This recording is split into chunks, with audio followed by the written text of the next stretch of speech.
Sebelum cahaya kenabian menerangi dunia, sebelum kalimat la ilaha illallah menggema di padang pasir Arab, dunia pernah tenggelam dalam kegelapan yang panjang. Sebuah masa di mana kemanusiaan berjalan tanpa arah. Inilah kisah kondisi dunia sebelum lahirnya Nabi terakhir Muhammad SAW. Abad ke-6 Masehi, dunia sedang berada di ujung tanduk.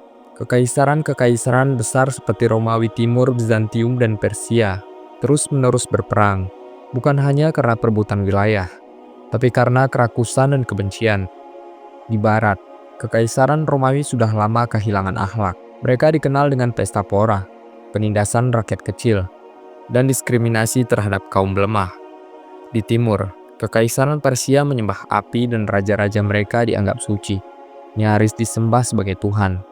Sementara di tengah dua kekuatan itu, wilayah-wilayah kecil hidup dalam ketakutan dan kemiskinan, akibat dampak dari perang yang besar yang tak berujung. Agama-agama samawi seperti Yahudi dan Nasrani sudah menyimpang dari ajaran aslinya. Para pendeta hidup mewah. Ajaran kitab telah diubah-ubah demi kepentingan para penguasa. Kristen yang mengajarkan kasih, malah menjadi alat kekuasaan Kaisar Bizantium. Sementara Yahudi pada saat itu penuh dengan hukum-hukum kaku dan diskriminatif, serta eksklusif bagi kaum mereka saja. Di banyak wilayah, berhala menjadi Tuhan. Di India, sistem kasta diciptakan kesenjangan yang brutal. Manusia dibeda-bedakan derajatnya sejak lahir. Di Cina dan wilayah Asia lainnya, filsafat hidup tanpa arah spiritual yang mendalam. Tidak ada keadilan, tidak ada kasih sayang, dan tidak ada hidayah. Kini kita menuju tanah gersang yang akan menjadi pusat perubahan dunia, Jazirah Arab. Sebelum Nabi Muhammad SAW lahir, Mekah bukan kota suci, melainkan pusat kesirikan. Lebih dari 360 berhala mengelilingi Ka'bah. Orang-orang Quraisy menyembah Lata, Uzza, dan Manat. Kehidupan masyarakat Arab saat itu penuh dengan kekejaman dan kebodohan. Disebut sebagai zaman Jahiliyah, zaman kebodohan. Anak perempuan dikubur hidup-hidup hanya karena dianggap aib. Wanita diperlakukan seperti barang, tak punya hak waris, tak punya suara. Perzinahan, perjudian, perampokan, dan pembunuhan menjadi hal biasa. Perselisihan antara suku berlangsung puluhan tahun hanya karena hal sepele.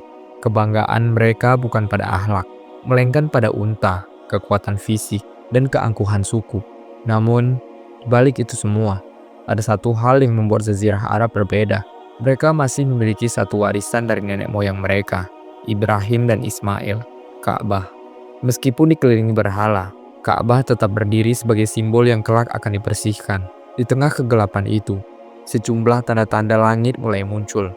Para rahib dan ahli kitab menyadari bahwa zaman kenabian hampir tiba. Dalam kitab-kitab terdahulu, tertulis bahwa akan datang seorang nabi terakhir dari tanah Arab. Mereka menunggu. Tapi kebanyakan dari mereka tak mengenali cahaya itu saat ia datang. Dan pada malam yang penuh berkah itu, tanggal 12 Rabiul Awal, tahun gajah, lahir seorang anak di kota Mekah. Seorang anak yatim yang kelak akan mengubah wajah dunia.